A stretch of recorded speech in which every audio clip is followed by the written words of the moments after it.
Hello guys, how are you doing? I hope you're all doing well. Today we're going to have a look at a new map that is part of the Russian DLC in the name of the TSAR, and it's called Galicia. This map is available at retail Battlefield 1 at the moment, but it's in early access and premium pass is required in order to play the map for now. The Battle of Galicia, also known as the Battle of Lemberg, was a major battle between Russians and Austro-Hungarians during the early stages of World War I in 1914. In the course of the battle, the Austro-Hungarian armies were severely defeated and forced out of Galicia, while the Russians captured Lemberg and, for approximately 9 months, ruled eastern Galicia. The forces of the Russians at the Battle of Galicia were approximately 1,200,000, and for the Austro-Hungarians were about 950,000. The casualties were up to 250,000 for the Russian army and up to 400,000 for the Austro-Hungarians. The result of this battle is that the Russians had pushed the front 160 kilometers into the Carpathian Mountains, completely surrounding the Austrians. I won't bother you with further historical details of the Battle of Galicia, and we shall move on to our primary subject. In Battlefield 1, the Galicia map is a medium to large map. In Conquest mode, we get a symmetrical shape with 5 flags, or objectives if you prefer, which are arranged in a triangle-like shape. The top of the triangle is Charlie objective and the bottoms are Apples and Edward.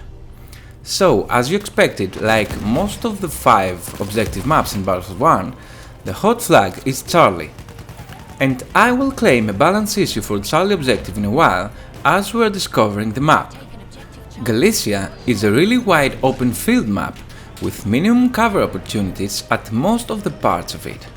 There are very few buildings that are made of wood, and you are really vulnerable inside them, and most of the times you will have to take cover inside the pit. The map is full of them, as they seem to have been saved from plane bombs. The thing is that it's really tricky to move from one pit to another, cause they are not really deep and you are exposed inside the pits. And the worst part is that your character is struggling to get out of the pit, and sometimes even denies to get out of one with the first attempt. You know how it goes, you can sometimes jump over a huge mountain, but you can't jump over a little rock. Dice, please. So, is Galicia a sniper field? Sure thing is that you're going to have a really difficult time moving as an assault guy around this map. Even as a support or medic player, depending at the gun you're using. And I won't say the scouts aren't going to play a very big role in this map, they sure will.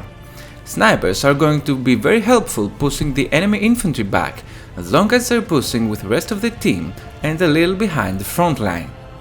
But in a really wide open map with minimum cover opportunities as Galicia is, I believe that the ability of the players using the vehicles of its team are going to play the first role, helping the infantry pushing the enemy team back and capture the objectives.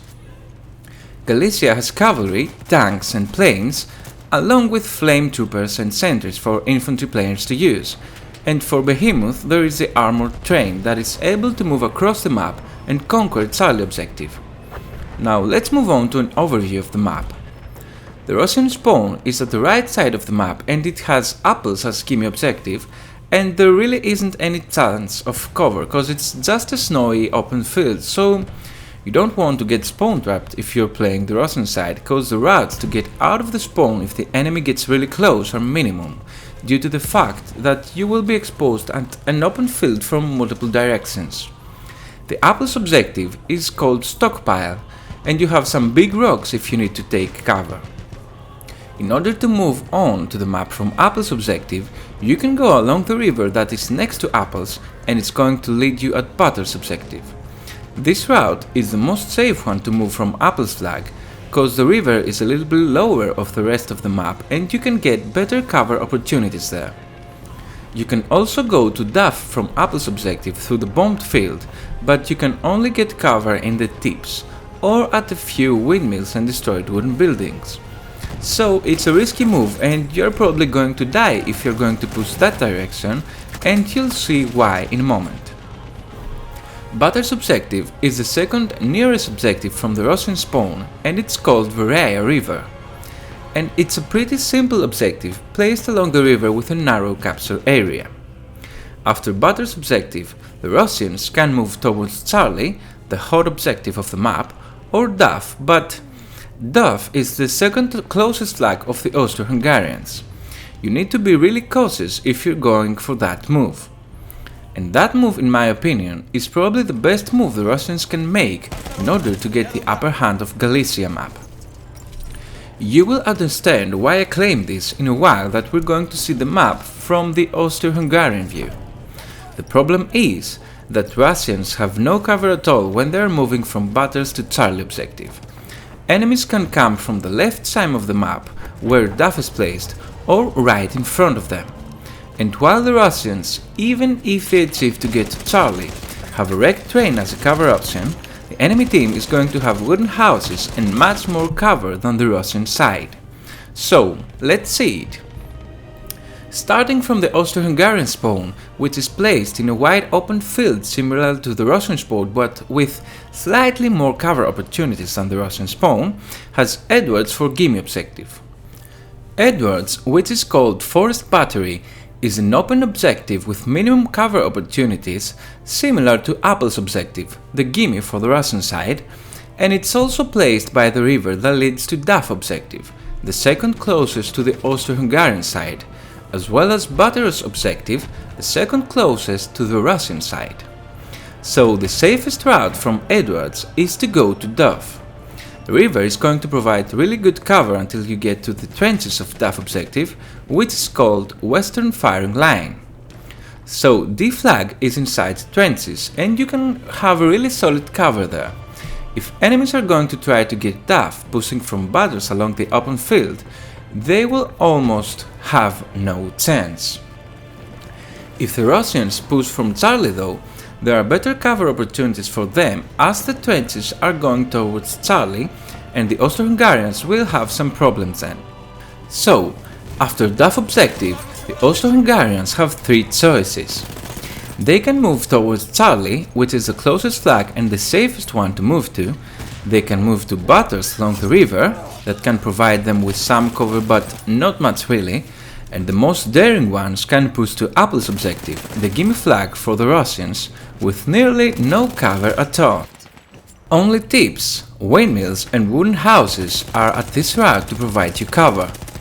So for now, the Austro-Hungarian side seems to have the upper hand in terms of cover opportunities inside the flags and towards Charlie. But for me, the issue is that they can move directly from Edwards to Charlie objective, and at this route there are plenty of wooden houses as well as plenty of other cover opportunities compared to the route of the Russian side.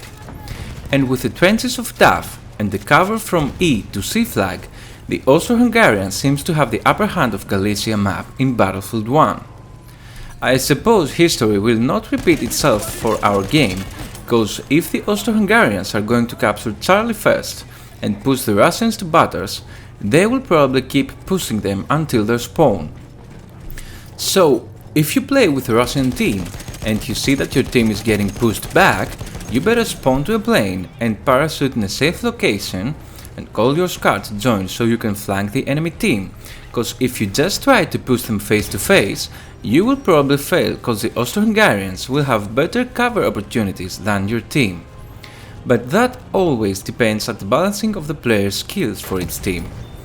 And that's what I was telling you at the start, that I have a claim for balancing issues between the two sides. So, if you want my opinion for Galicia, I think DICE should try a little more here and tweak the map until the experience is even for both sides. That's all from me and the Galicia map for Battlefield 1. If you liked the video, please give a thumbs up. If you didn't, a thumbs down. Subscribe for more and I'll see you in the next one.